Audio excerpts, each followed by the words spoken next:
Hello everyone, welcome to MCQs for Judiciary Exams. Question number 1. Who is considered a public servant under the Prevention of Corruption Act? Option A. Resolution professionals under the Insolvency and Bankruptcy Code. Option B. Only government officials. Option C. Insolvency professionals without judicial authorization. And option D. Advocates representing clients in court. The correct answer is option A.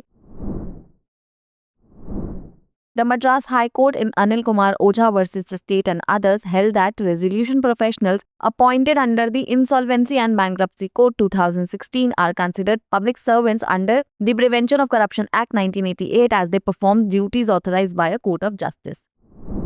Question number 2. What does the failure to examine a sexual assault victim or the officer who recorded her statement violate? Option A. Right to liberty under Article 21. Option B. Right to fair trial under Article 21. Option C. Right to property. And option D. Right to freedom of speech and expression under Article 19. The correct answer is option B.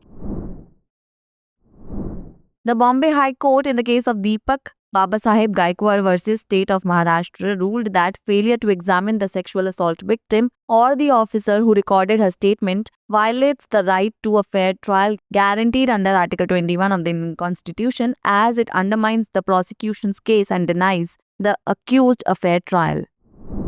Question number 3. Under Order 6, Rule 17 of CPC, amendment of pleadings can be allowed till what stage of the suit? Option A. At any stage. Option B. Up to the stage of framing of issues. Option C. Up to the stage of issuance of summons. And option D. Up to the stage of final hearing. The correct answer is option A. Order 6, Rule 17 of the Civil Procedure Code allows the amendment of pleadings at any stage of the proceedings. This means the court can grant an amendment even after the initial plaint has been filed, before the framing of issues, after the issuance of summons, and right up to the final hearing. Question number 4. Who was the first Attorney General of India? Option A. Niren De. Option B. G. Ramaswamy. Option C. C.K. Daptree, and option D. M.C. Seetalvar. The correct answer is option D. Motilal Chimanlal Seetalvar was an Indian jurist. Seetalvar was the first and longest serving Attorney General of India, serving from 1950 to 1963. He also remained the chairman of the first Law Commission of India, which has mandated for legal reform in the country by Government of India. Question number 5. In the IPC, sale of noxious food or drink is punishable for option A 2 months, option B 3 months, option C 6 months, and option D 1 month. The correct answer is option C.